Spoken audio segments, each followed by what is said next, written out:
Now, a Greater Manchester MP is calling for fairer and better funding for the region's hospices. James Frith, who's the Labour MP for Bury North, wants the health service to rethink the way that hospices are used and paid for. One of his own family members died on a busy hospital ward, and that prompted him to raise the issue of end-of-life care in Parliament. Here's our chief reporter, Dave Guest. Morning, Bev. How are you? Yeah, not so bad, love. How did you know? Wigan and Lee Hospice looks after people with a range of needs. We're supporting people in many different ways who have got advancing conditions, so their lives will be shortened by the illness that they have. And we support them in many different ways, from specialist nurses who are assessing them in the community and prescribing, to our medical clinics, to our inpatient unit, our Oak Centre, which is a rehabilitative approach to palliative care. And the philosophy behind the Oak Centre is to enable them to manage better with their own illness. It's given me the opportunity to improve both my breathing, my mobility, to get out and meet people. It's like family. Do you know, it's just a nice group of people. That's typical of most hospices, of course.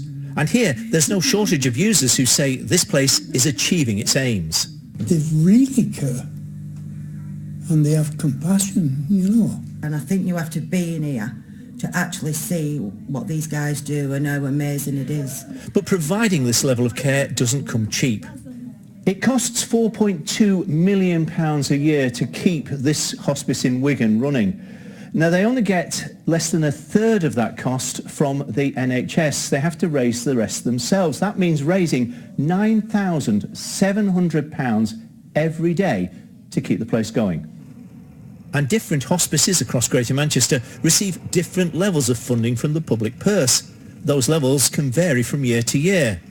So this report proposed a fairer system of consistent, sustainable funding across Greater Manchester. It also outlined various ideas for ensuring equality of access and better integration with the National Health Service. They are loved, cherished institutions in the towns that they exist. We don't want to lose that, but what we do need to do is put them on a firm footing. You've written a very nice report, but is it just going to stay on a shelf somewhere, or is something going to be done about it? I'm absolutely determined that within a year I can point at the difference that this is making, and the hospices themselves and our NHS family in Greater Manchester, I think credit to them all, are as determined as me to make this work. So watch this space. Dave Guest, BBC North West Tonight. James Frith with a very personal campaign there, talking to Dave Guest. Yeah.